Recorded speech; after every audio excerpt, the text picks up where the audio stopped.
बक्सर के कट गइल जाओ लागल ना बलिया मेला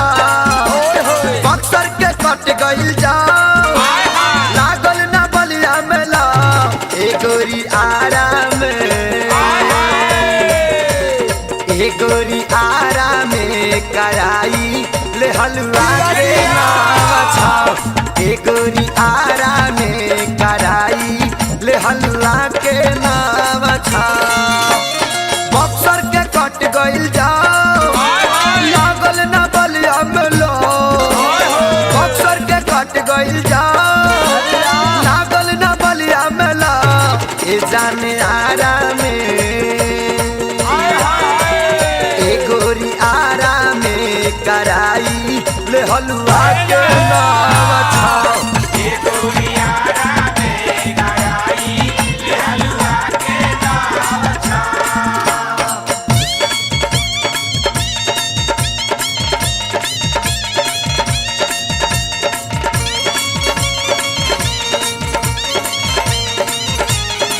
पिंटू भैया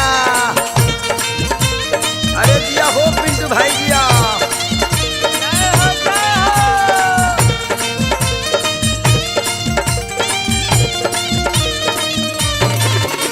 अरे दिया हो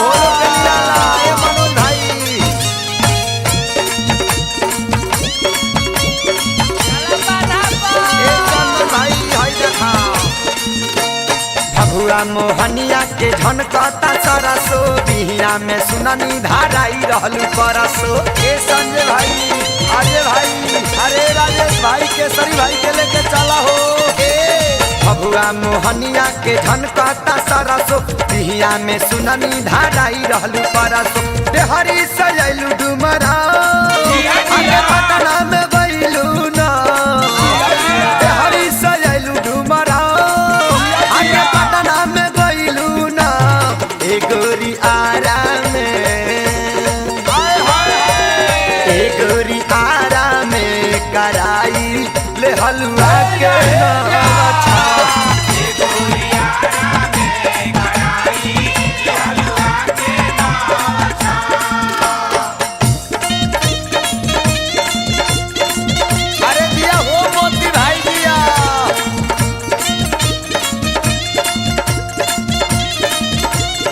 नारायण भैया हाई कांगवा यार में देखा हाई का हतारे दिया हो कमला बाबा बोला बतनी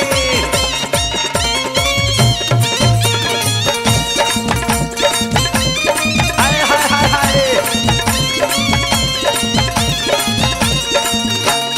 सोनपुर हाजीपुर गइलू मोतिहारी छापारा में दिहलू तू नथिया उतारी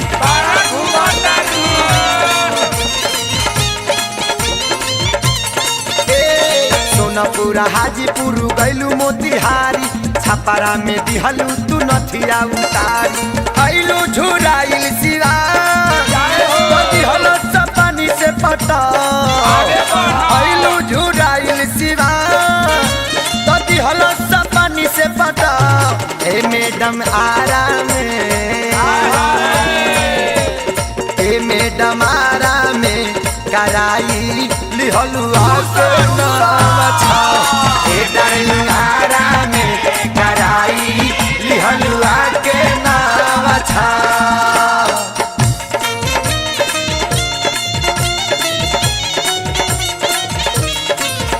अरे आ जाई है काहे घबरा करू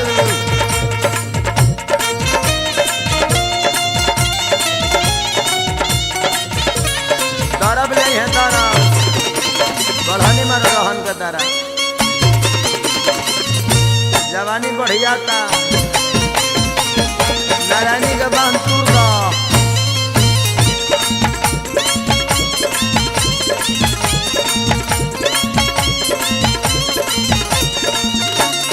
जिला गोपालगंज से गइलू देवरिया पकड़ी कलाई के ले गोल भितरिया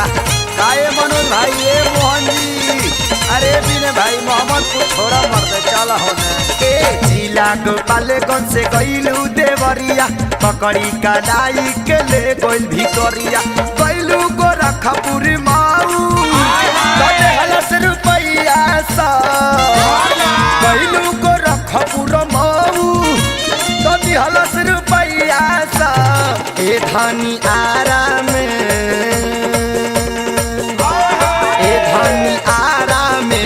कराई लिहलुआ के नवा छा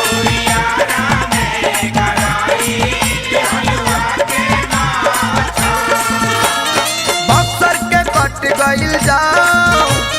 लागल न बोलिया मलो बक्सर के कट गइल जाओ लागल न बोलिया मलो ए जान मारा में